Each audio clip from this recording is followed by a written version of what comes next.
We're so lucky this morning, you guys. Our speaker, Wendy Norman, who is on our board of advisors, and I'm proud to say that she's one of my closest friends. Wendy recently left a 25-year career at Microsoft to devote energy to this very topic of end-of-life planning. So I'd like to hand the conversation over to get us started because we have a lot of information to go through. So Wendy, welcome. Thank you. Thank you so much. Let me just get us going here. And you guys, if you could all just keep yourself muted during the conversation, but we will be interactive with chat and I'll be monitoring that for Wendy throughout. Great. Thanks, Monica. Well, welcome to everyone this morning, this evening, wherever you're calling in from. I hope you saw in Monica's mail last night, one of the things we asked as you join us is to grab a pad of paper or a piece of paper and a writing utensil.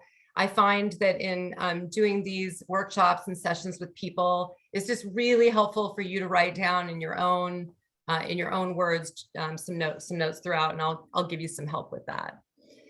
Well, I just want to recognize all of you for doing this. If it's Pacific Standard Time and you're where I am in the morning, to wake up and be thinking about this topic, or to be going to sleep, or midday, talking about end of life is never easy. And for some of you, when you saw this request, this may have been your reaction in thinking, planning for end of life, what does that mean? Or you may be confused or overwhelmed, as some of you said earlier in the chat, just by the volume of decisions to make. And so hopefully we can make that easier through this session, whether you're planning for yourself, your loved ones, or someone that you know. The other thing we find in looking at planning for end of life is some people say, oh, it's all good. Trust me, I'm all set. And if this is a parent or a sibling or someone close to you, and what they mean by that is, they'll say, oh, no, I've got my coffin all picked out. Or they'll say, no, I know exactly where my burial spot is. And you say, well, there's more to end of life than just that, than to what to actually do with your body when you die. What plans would you want if you became ill and couldn't speak for yourself? What decisions would you like me to make? And they'll say, no, I live in a death with dignity state. It's all good. I'm just going to take a pill and it'll be fine if I get sick. And so the perceptions that people have sometimes about end of life are very different based on sort of what channel they come through. Some people think of it just as afterlife. Some people think of it as being very sick and what kind of treatment they would want. So there's really a range of conversations when you talk to folks. And then this is the reaction that some people have when you talk about end of life, which is no talking, no discussion, and they don't want to talk about it. And I hear this probably 50% of the time in talking to individuals, whether it's their significant other, talking to their children, their parents, it's just an absolute no. And the problem with that is, in the case of a woman I spoke to named Jane, is her mother, Maria, was one of those and wouldn't talk to her children about it at all. And then one day she was walking down the stairs with a basket of laundry and fell, and unfortunately cracked her back and her neck, and was paralyzed and unconscious, and was rushed. They found her hours later. She was rushed to the hospital, and unfortunately the family was left having to make decisions that they had never discussed with her. So did she want life-saving treatment? Did she want to be hooked up to machines? And this was just in a matter of moments. And I think when those things happen, families that are left behind and individuals who are responsible for you are left behind saying, what am I supposed to do? When you are in a situation where you can't communicate for yourself and you haven't talked about your end of life plans and wishes and documented them, the people left behind are really kind of scratching their head and worried with the guilt and the decision making because they don't know what you would have wanted. So we always find that sharing end of life wishes and plans if you think about it, is a gift. It's a gift to your family. It's a gift to the support network you have around you, the people who are there to take care of you if you become ill, or who are there to manage things after you die. And when you look at it as a gift, then it becomes sort of this opportunity to leave people in a very safe place, to not have to be guessing and making decisions for you. And what we're going to talk about during this session are really the 5 things that people who support you need to know with your end-of-life planning. And the first is what life-saving measures you do or do not want.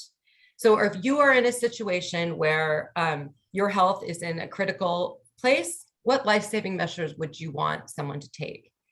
And then the second thing we'll talk about is, who do you want to communicate for you?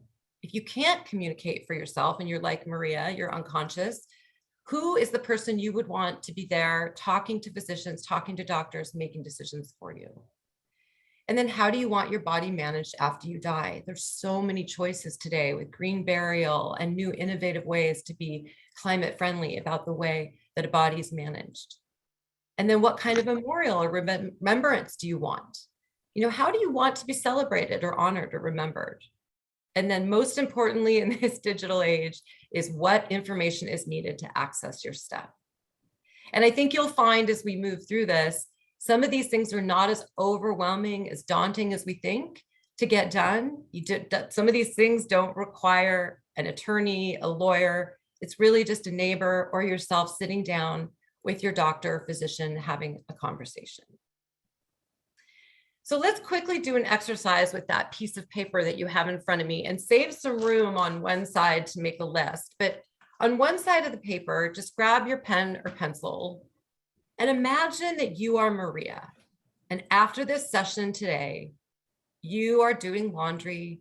And if you have stairs, you're at the top of your stairs and you fall. And you are left in a situation where you can't communicate. What are the things that would be on your mind? What are the things that you have done to prepare for end of life that you're proud of? What are the things that you haven't done that you would worry about? What are the things that are undone, that are left uncommunicated? And just think about that for a minute and just jot down a few things. And if you can, maybe type in the chat some of the things you've written down, some of the things that would be on your mind, or even just that first thing you would be thinking. For me, it was always, am I wearing the right lingerie underneath because I'm in the hospital? Like, did I have on matching underwear? It's funny, it's silly things that people say they worry about, but it's, do you have a will in place? Did you let people know what you want?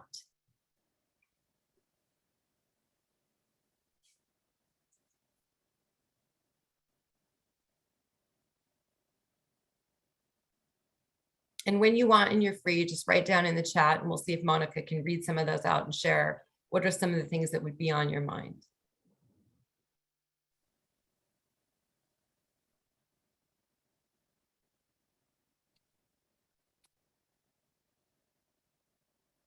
Whether funeral or cremation plans had been made and obituaries pre-written, that's a great idea, Mary. Oh, that's a great one.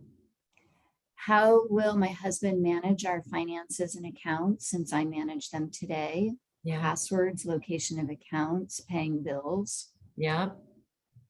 Who will look after my child and pets? Oh my goodness. Mm-hmm. Because of special needs, standard procedures could cause harm. I hadn't thought about that one. Mm-hmm. Are my beneficiaries current? I'm not married, but have a partner. Mm-hmm. I have an advance directive and have gone over it with my daughters, but I think I should go over it with them every year. And, they can change. Such a good point. Donating my body to medical school. Awesome. Organ donor card signed and wishes made known to my spouse. Mm-hmm. These are all great. Thank you. Excellent. Thank you so much. Those are all great. And many of those we will chat about. And it sounds like this is a very informed audience. So hopefully today will be both a reminder as well as maybe some new information to think through. So in planning for end of life, and some of the things that just came up, I found one of the best places to start when you know all the things you need to put together is really to discuss your end of life values, choices, and what end of life care you would want with the individuals who are part of your support team. And one of the most important people in that support team is your doctor or physician. And I'm going to share with you why.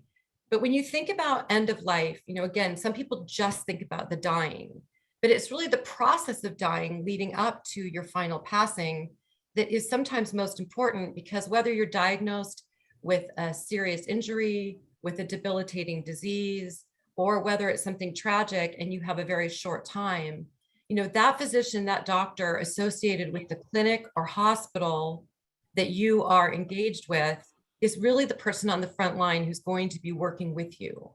And then again, if you can't communicate for yourself, that's your healthcare agent that will be communicating on your part. And we'll talk about that in a minute. So discussing your end of life care and values and choices with your doctor is very important. And here is one of the reasons why.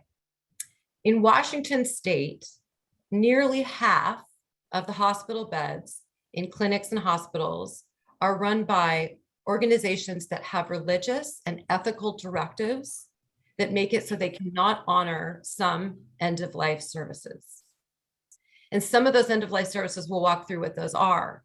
But so if your value is if you have a terminal illness and you do not want to seek treatment, that hospital, clinic, or doctor may or may not be able to honor that at that facility.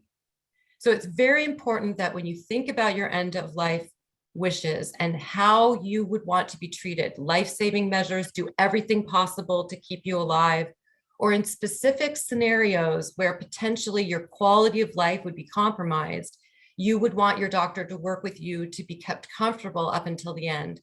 Some physicians, clinics, and hospitals are not able to honor those things.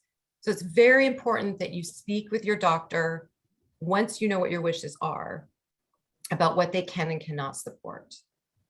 And some of the things to talk to your doctor about that journey to actually passing to end of life is what kind of pain management or treatment is most interesting to you.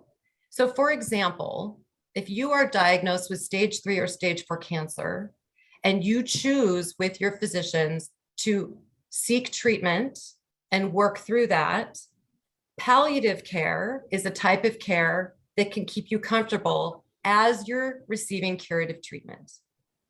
So again, you become ill, it's cancer, it's potentially heart disease, it's something else, and you can be kept comfortable with palliative care. And most hospitals, secular or non-secular, provide palliative care. Think of it as pain management through a healthcare crisis that you are working to cure. You are actively working to become healthy. And that's pain and stress management, symptom relief, and all sorts of things. Again, most hospitals.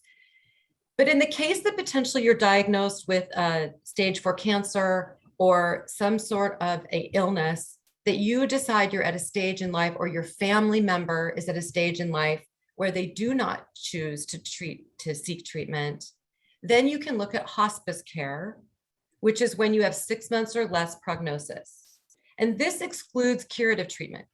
So this is when you are in a situation where you've decided you are ready to go, or your family member is ready to go. In most cases, it's paid for by Medicaid, Medicare, most insurance companies. It can be at a home, facility, or hospital, and it includes resources for the entire support team around an individual. So one of the first things to talk to your doctor about as you're thinking about end of life is if and when you become ill, or someone you love, if you're helping them plan become ill, what kinds of pain management and treatment to keep someone comfortable near end of life are available, and will they not support? So this is again in the case of natural death or natural working through treatment. Just to clarify, Wendy, so are there different considerations if one is on Medicare? I know that you said that hospice is usually covered, but are there other things to think about? Well, that's a great question, Monica. That's a great conversation to have with the doctor of what things are covered or not covered by what kinds of insurance situation you have. I have not heard of a situation yet in all these years I've been working on this where hospice was not covered, where someone had, insurance or Medicare or Medicaid. Thanks. Mhm. So in a case where you are ill or someone in your family is ill and suffering from a long-term illness or a debilitating disease, sometimes there becomes a conversation about hastening death. And this is a case where someone is ready to die. They are in pain. They are suffering, whether it's mental or physical. They're tired. The medication in many cases isn't working. Pain management isn't working. Maybe they're on palliative care or they're already in hospice. And there are choices in our state in Washington, as well as Oregon and 8 other states in the United States. And in some other countries as well, there are options to hasten your death, to advance the dying process, if and when you are suffering. And in those cases, you want to, again, talk with your doctor about what options there are, because again, some facilities cannot support a situation like death with dignity or voluntary stopping eating and drinking. With death with dignity and states and countries where services like this are provided, it typically isn't a case where there's a terminal illness, you have 6 months or less to live, you are a resident of the state, over 18 years old, and you need to be capable of self-administering the medication. In most cases today, that is a liquid that you drink. In some cases, it's an IV in some countries, like in Canada and other countries. And then in most cases, it does need to be signed by a doctor. In our state here in Washington, it needs to be 2 doctors that can and will support signing a death with dignity order. And so this is an opportunity to say, I'm ready, and I want to do this with family, with friends, and say goodbye on my time and have my own agency over my death when I'm ready to go.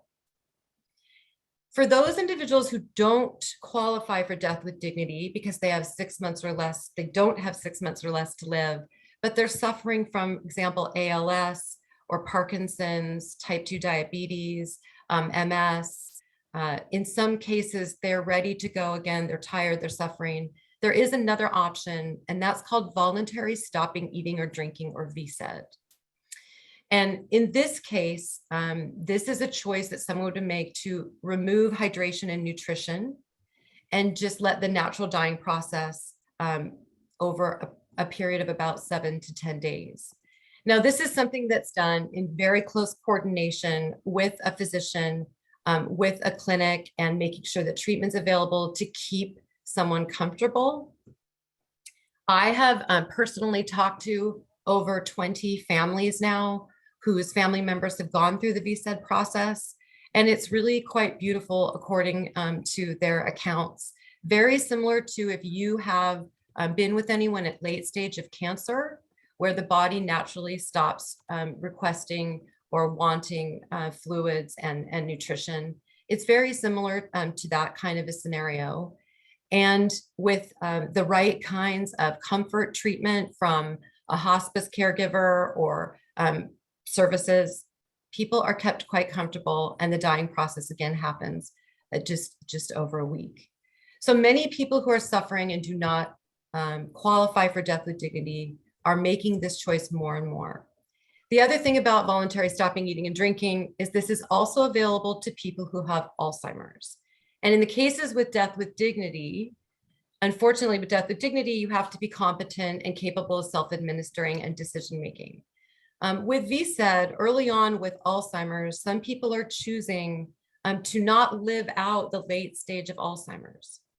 They are deciding that they do not want to lose their quality of life, where they do not know anyone, they can't communicate, they are needing to be fed or clothed or bathed. And so they are choosing VSED early on in the Alzheimer's process, where they still have most of their competency to end their lives at that time versus live out the late stage of Alzheimer's. So these are really important and very sensitive conversations to have with your medical community, your medical staff, because these are the people that can help you and are absolutely needed to implement. Wendy, before you continue, just confirm that throughout any option, like, so say you choose no treatment, say you choose palliative, or V said palliative care is available to anybody, correct? Palliative care is available to, At- well, in most cases, again, it's available to anybody, yes. And palliative care is really just symptom management of discomfort associated with an illness or treatment. So chemotherapy, radiation, any kind of major surgery that you've gone through. So palliative care is really just another name for symptom management, care management through any kind of discomfort. And there is someone that just made the comment about, I've been told that stopping hydration and nutrition is a painful death, and now I'm questioning that. And that is such a common question, and I had that belief as well. I think it just sounds horrible, but the more I've learned about it. So Wendy, can you address that a little bit more? Yeah, I absolutely can. It does sound horrible. I just want to validate. It sounds horrible. When I first heard about VSED, I was just, what is it? Just the image of it feels horrible. But what it really is when you look at people who are really truly suffering. I've talked to several family with ALS, near the end of ALS, or nuclear palsy, where your body is contracting and the medication just really does not in the end help. You end up where, you build up basically an immunity to the medication, and it just doesn't work. And these families, what they've said is they're really able, through close communication and working with the medical staff and a hospice staff, through medication, being able to keep someone comfortable. I have honestly, of the 20 families I've talked to who have gone through this process with someone, no one has said that people complained about being in pain, because they are able to make sure the medication keeps them comfortable. Now, again, that might seem conflicting, because I just said the medications they're typically on cannot keep them comfortable. This is like morphine. This is when you're near end of life, and this is the really heavy drugs that come in when you are at the very end stage of life and managing that extreme pain. Some people go into at the end, like almost a coma before they pass. Wendy, can you mention about making your decision early, and so you can have your care team in place, the importance of that, because that palliative care at the end, like with the morphine administration, might not be available unless you plan it well in advance. Yeah, again, thank you, Monica. These are conversations where if most people, if they're diagnosed with Alzheimer's, if they're diagnosed with a debilitating disease like ALS or Parkinson's, this is when they start having these conversations with their doctor about what end of life looks like, whether death with dignity or voluntary stopping eating and drinking are options that could be supportive. These are important conversations to have in advance, to look at what type of support will be in place for you, what type of palliative measures, whether it can be done in your home, whether there's another facility, what kind of support you would need. So usually these are really important things to be aware of, what kinds of options you have to hasten your death if you are suffering or someone in your life is suffering. But going through with your doctor these scenarios in advance is very helpful, especially with voluntary stopping eating and drinking, to understand what support is needed. I will say that with VSED, it's never recommended to do without being under a physician's care, without treatment available to manage discomfort. And so whether all insurance situations would cover that is an issue. So there is a check mark that a doctor needs to check, which is called failure to thrive for Medicare or Medicaid and any insurance to cover end-of-life services. And with VSED, in the end, in the very first beginning days, failure to thrive would not probably qualify. So it's usually day 2 or 3, where if you have a conversation with your doctor in advance, on day 2 or 3, most doctors will be able to check that box, failure to thrive, and then all of those scenarios come into play. Thank you. So the first thing that you might want to write down on your list is to have this conversation with your doctor about what end of life scenarios they can and will support. And every year there is an annual visit that is covered by, I know, Medicare, and through the Obama administration did put through that every year there is a appointment with your doctor that is covered to have a conversation about end of life planning. So you can absolutely ask about that. So then once you've had this conversation around your values, your choices, what's available, that planning toward end of life and what kind of care you might want, then it's what kind of life-saving measures you do or do not want. And this really gets into things where you might think of, someone may have called it a DNR in the past, a do not resuscitate, or when you think about whether or not you want CPR. These are the types of things where you're looking at what kind of machines, life-saving extreme measures would you want taken in an emergency room, or if needed, a surgery. And in those cases, there is a requirement to write some of these things down and document them. Or again, we'll talk about in a moment, to have your healthcare agent be able to communicate for you. So this looks like a lot of stuff here. And it is, there's some paperwork involved, but when you break it down, there are some important decisions to be made with your doctor, with your significant other, your support team, that you can document. And these are called advance directives. So anything that is on paper that talks about the kinds of life-saving measures you do or do not want at end of life are called advance directives. And there are different types of directives that we're now going to walk through. So the first one is called a healthcare directive. And this is a document that talks about what kind of, again, life-saving treatment would you or do you not want, based on what kind of scenario your health is in. And so with the healthcare directive, there's many different types of directives. End of Life Washington here in Washington State has one. There's one called the 5 Wishes that you may have seen. This is by Honoring Choices Pacific Northwest, this healthcare directive. And it just takes a few minutes if you sit down for an hour in front of your computer, and you can look up healthcare directive or advanced directive and choose the one that you think is right for you. It'll walk through different types of scenarios with different types of language and ask you sort of what kind of decisions would you want your doctor, your healthcare system to make if you are in a life-threatening situation.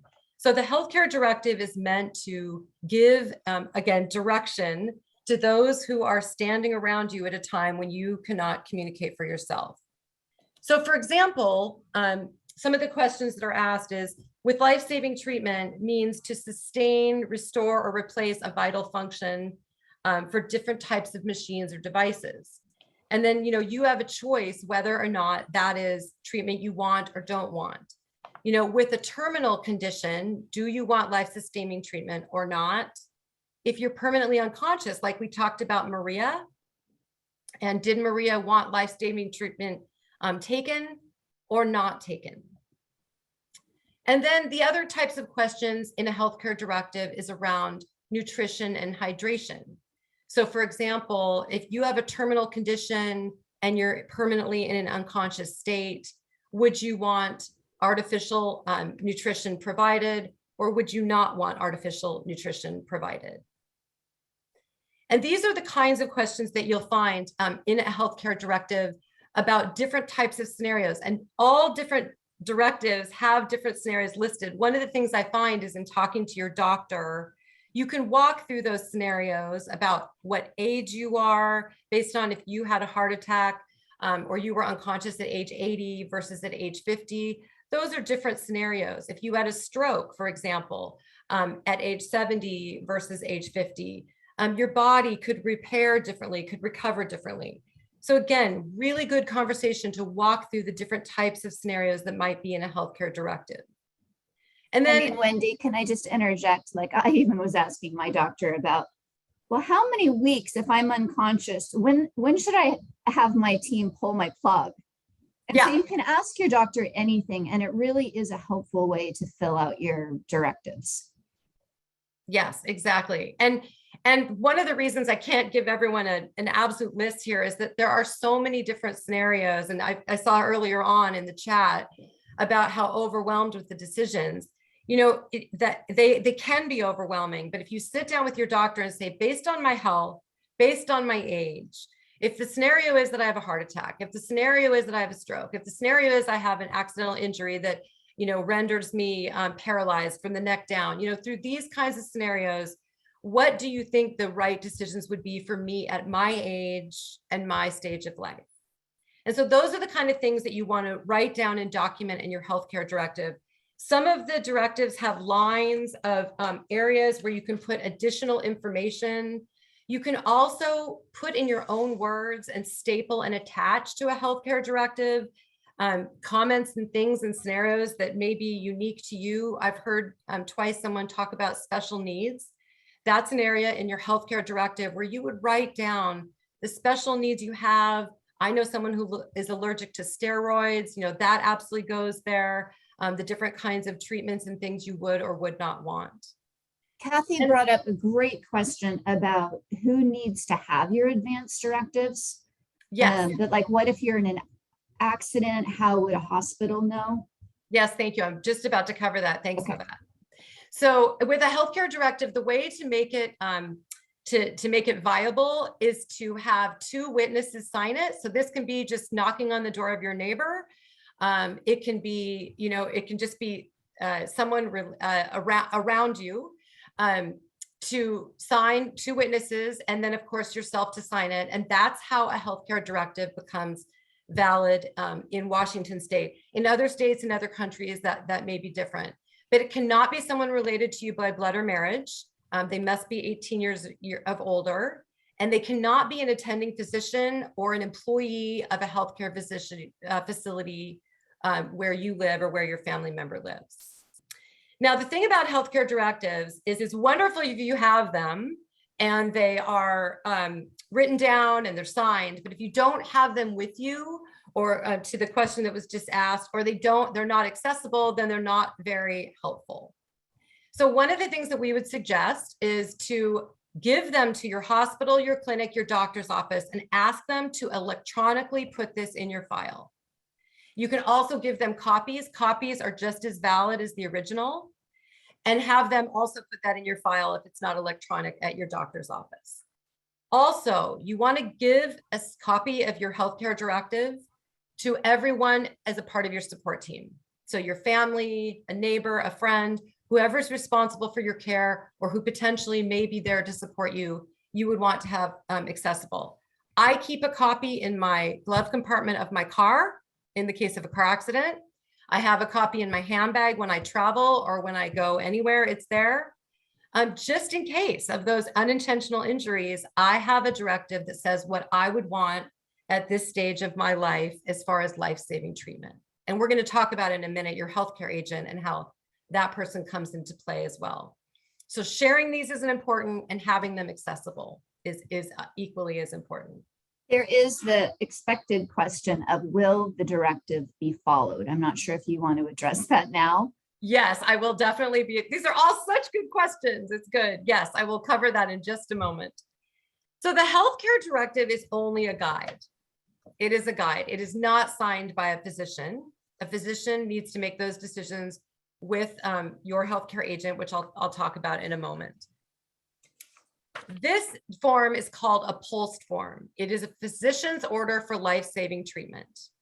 So in addition to a healthcare directive, which is not, again, signed by a physician, this is a document that if you are living with a terminal illness, a debilitating disease, a degenerative disease, if someone in your family is living with a serious illness or degenerative disease, and they are near end of life, or they are suffering and do not want life-saving treatment, this alone, this healthcare directive, if emergency medical professionals are called to a home or a facility, will probably not be honored. This form is the form that all medical professionals understand as the form that says, do not provide treatment or provide full treatment. So you can see in the middle of the form, it says full treatment, selective treatment, or comfort-focused treatment. And this is the directive that tells medical professionals whether or not to provide life-saving treatment to an individual. So POLST forms are used, again, mostly with people living with ALS, Parkinson's, late-stage cancer, late-stage Alzheimer's, absolutely. And it's put on the door of an individual's room, It's put on the refrigerator. It's put above someone's bed. And so this form is very important because if you do not want life-saving measures near end of life, or someone in your life is near end of life or suffering with a disease or an illness, or just, again, at a place where they're ready to go, a lot of people 75, 80 plus will have a conversation with their doctor because they don't want to lose quality of life. So a stroke at 80 means a lot, something very different than at 60, and they will have a pulsed form. So that is something, again, you can share, but this is really about having physically around you and available to emergency personnel. So there are several other directives, and just to not inundate you with too much information, I just want to make you aware of other directives that are available that have come into play in the last few years that are really helpful to be able to greater communicate your wishes, especially with things like dementia. It's dementia, whether we're living longer, whether it's our diet, whether, people have lots of opinions of why dementia is on the increase. But there is advancements being made around healthcare directives specifically focused on dementia. In Washington State, there's one through End of Life Washington that is very, very good. Monica and I have both filled them out. We have Alzheimer's in our family. And the dementia directive goes a little bit deeper than what you would find in a healthcare directive. It asks very specific questions about cognitive decline and the kind of treatment you would want if you are not able to make decisions for yourself. So different than a healthcare directive about those life-saving, this is about really living with dementia and having someone make decisions for you. So for example, it talks about, out of home placement, whether you'd want to be taken care of at home or in a facility, an assisted care memory facility. What happens if with dementia or Alzheimer's, you would become combative, assaultive with aggressive behavior? What kind of authority, consent would you give to individuals to restrain you or manage you if with your dementia or Alzheimer's, you became aggressive, which unfortunately does happen.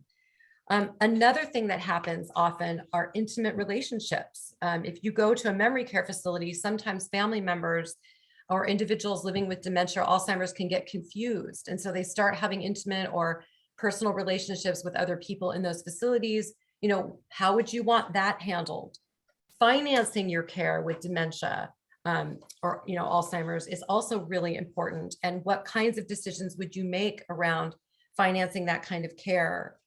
So this goes deeply into things like your pet. Can your pet visit, and how would you want your pets managed if you can no longer take care of them? And so some of these are relevant to daily life for any of us who might be in a compromised situation. But with Alzheimer's, there's that decision-making piece that this directive, it's 7 or 8 pages, and it just gives you a wealth of understanding of when cognitive ability is at play, how would you want to be treated and someone take care of you? So that's an additional directive that I would highly suggest if you are worried about dementia or Alzheimer's, you take a moment to read through, fill out, and have as an addition if this is something that that concerns you. Monica, do you have anything to add there?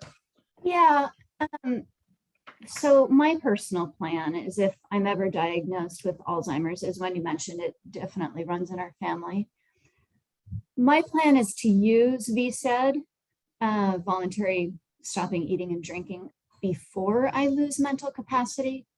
However, it gave me a great sense of comfort to fill out this dementia directive just in case I change my mind, or if I miss out on the opportunity of VSED because I don't act soon enough, kind of like that movie Still Alice. It just gives a greater sense of comfort for me. So I think it's a really great document and really important. Someone asked in the audience about getting a copy of the dementia directive. Wendy, do you want to answer that? Yeah, the End of Life Washington has, if you go up to End of Life Washington, you'll find the dementia directive there available to you. There's also several if you look up Alzheimer's advanced directive or dementia directive, Just go to Google and search and you'll find several, but End of Life Washington has this one available. And as Monica said, as Alzheimer's dementia, it's a big, when I tell people that I consult on end of life, the first thing that comes up is worry about Alzheimer's and dementia. It's definitely a concern. Losing your quality of life, your cognitive ability is very scary. And so planning in place with end of life for that reason alone is just so important. And as we walk through some of the other decisions, it just continues to reinforce that. But as Monica said, because of VSED now, people are making the decision early on to end their life versus living out the late stage and having to make some of these decisions. But not everyone wants to make that decision, of course, and will live through dementia. So this directive becomes very important. Wendy, there have been a couple of questions about using the form as a guideline for other conditions, or say that you have an attorney prepared list of documents. How can you add something like this to those documents? Yeah, the great thing about, first of all, everything we're talking about today can be done without an attorney. If you have an attorney and you're working with someone, it's very helpful. They can often guide through and make sure some of these things can, are in play in a more legally reinforced way, but none of these things are needed for an attorney. Any and all end of life directives can be augmented with a written document from you, whatever form you find, whatever speaks to you in the language that you think most represents your values, your choices, or write it yourself just on a piece of paper, or write it online, print it out. That can be attached and stapled to your advance directives, to your living will, to any documents that you have, and then shared as a copy signed with anyone. So there is never too much of direction that you can give. A lot of people make a video. They will make a video of what their wishes are and attach that as well, and make a digital copy available to their entire support network, their doctors, their families, especially if they're living with a degenerative disease like ALS or Parkinson's. They make a video about what they want at the end and how they either want to hasten their death or what kind of life-saving treatment they do or don't want. So at any point, you can add anything about your health. It's, again, your health, your decisions. So the second document that's available as well on the End of Life Washington website, and there is another available, is around oral feeding and drinking. And this is a document that gives greater direction to facilities, to individuals caring for people who are at late stage of life, whether or not they want to be force fed. So this is a scenario where potentially late stage Alzheimer's, or someone with a stroke, or someone that has lost the ability to feed themselves or is not requesting for food and water, they are being force fed potentially. And this document was originated from End of Life Washington as the first in the country to give direction on whether or not you would want to be given nutrition and hydration by being force fed or not. And again, this was really driven from people with dementia, Alzheimer's, but can apply to other cases as well. So both of these documents can be added again to your advance directive, to other documents you leave behind, as just greater communication of what your wishes would be. And as a reminder, for those of you who live out of the state or out of the country, you can still look at these documents and just use them as a guideline and create your own, or work with someone or see if your state has similar ones. Absolutely. I will provide, I'll send out an email to everyone afterwards with resources as well, like with the End of Life Washington website link. And the other thing is, you can use these as a guide. If one isn't available in your state or your country, use these as a guide and put your own words and in writing and attach that to your documents, your advanced directives, or your communications to your support team about what you would want. So the second thing maybe to write down on a list is selecting the directives that you like and work on filling those out with those who support you. So whether, again, doctor, physician, your significant other, your children, You can have a conversation with lots of folks around this. I found, as Monica did, talking with my doctor was the most helpful because I could walk through the scenarios and really ask a lot of questions. And in the end, my doctor and I were emailing each other when I filled my first one a couple of years ago. We're just emailing each other back and forth with very specific questions. So use your physician in a way, or whoever you have access to that can answer those questions for you.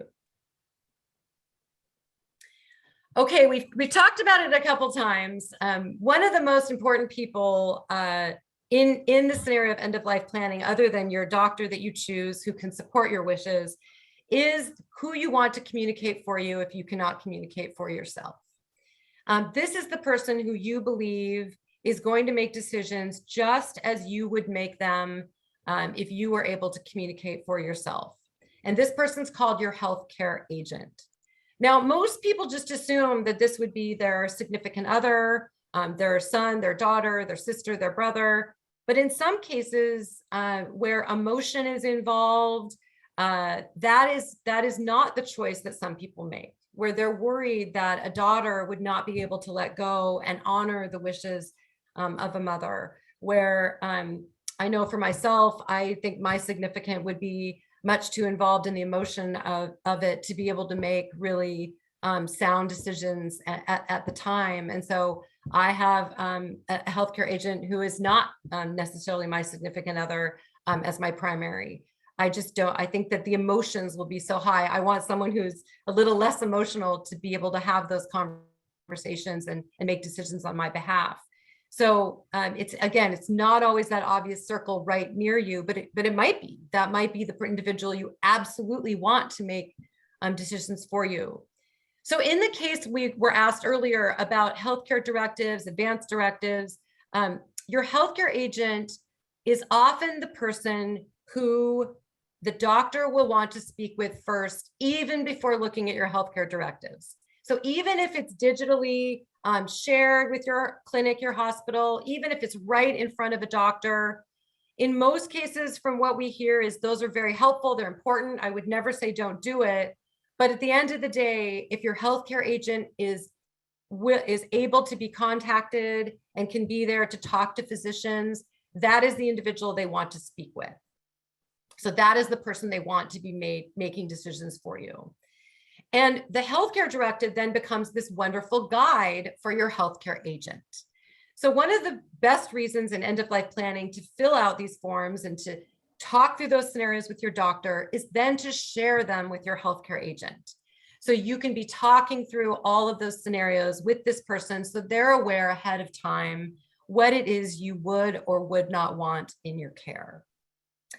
So in assigning a healthcare agent, you fill out a durable power of attorney for healthcare. And this is basically designating your healthcare agent as the individual. And then it's a good idea to designate alternate agents in case that person cannot be reached.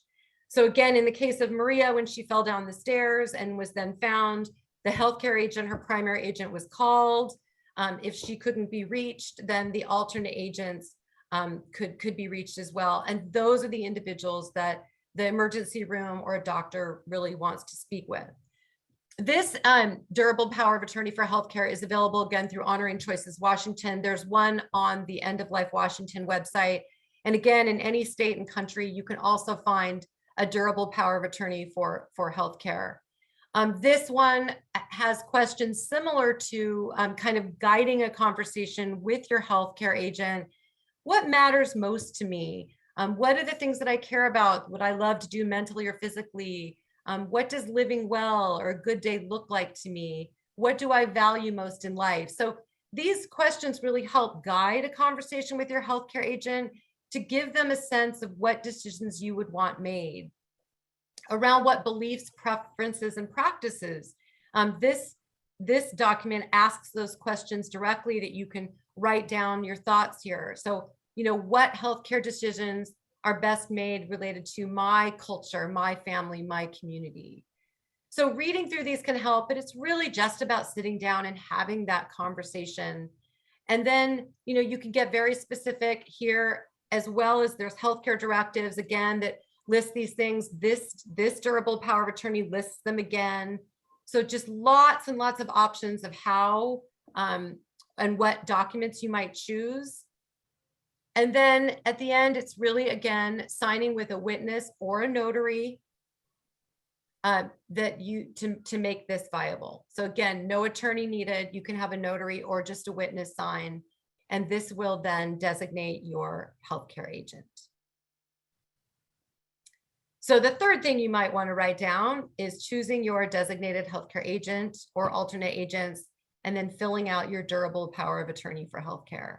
And I've had many people over the last year say to me, well, my doctor said the advance directives, they don't matter. All that matters is reaching your healthcare agent. And that may be true in some scenarios, but in most scenarios, and if any of you have gone in for surgery recently, they will ask you for a copy of your advance directives. And advance directive is your healthcare directive plus your durable power of attorney. So it's these two documents together make up your advance directive, your healthcare directive, your durable power of attorney. Wendy, just a time check. We have 5 minutes. Thanks so much. Okay, and then looking at your third thing you want to think about is how do you want your body managed after you die?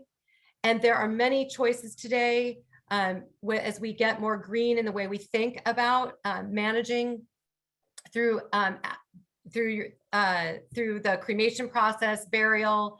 There's now green burial. There's something called decomposition, green burial, where you're actually in a vessel. Aquamation with water versus using cremation, standard cremation. So lots of choices here. And the People's Memorial Association is a great organization to work with and to find all sorts of options today around new and innovative options for post-death. So deciding what you want done with your body after you die is another thing to write down there on your list. And then what kind of memorial remembrance you want. It's always a good idea to just start in thinking about how you want to be celebrated or remembered.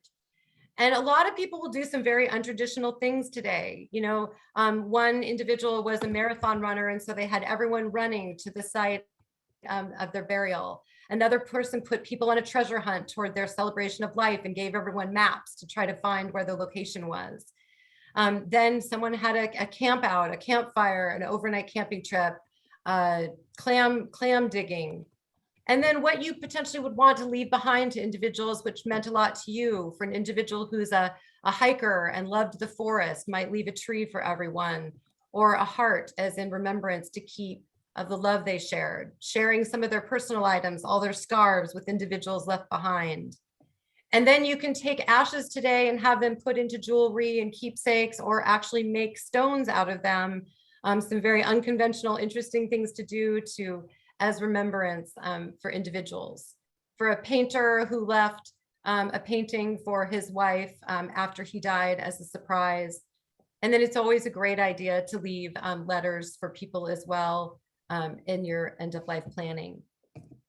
And then the last and final is making sure that in this digital age, you make sure that you leave for folks how to access your information, your accounts, your passwords, your financial information, last will and testament, all the types of information. Today in this, again, digital world, you can leave that in the cloud, you can leave it with an attorney, or you can just put it on an external hard drive and have it somewhere in a safety deposit box or accessible to people in your family with all the information you would leave behind. There are wonderful systems online with password managers, which some of you might be aware of, where you can put all of your information into one with one password. That's helpful for some people. There's lots of places online to build a last will and testament as well. If you don't want to use an attorney, you can do that on your own. And so that would be the last thing to add to your list. And so in the end, where we started being potentially overwhelmed by all these decisions and thinking about end of life planning, maybe now you're doing some thinking, have some additional things, understand a little more clarity. And then in the end, hopefully you feel relieved to know that you know what life-saving measures you want and all of the other decisions to be made. So sorry we went a little over there. Apologies.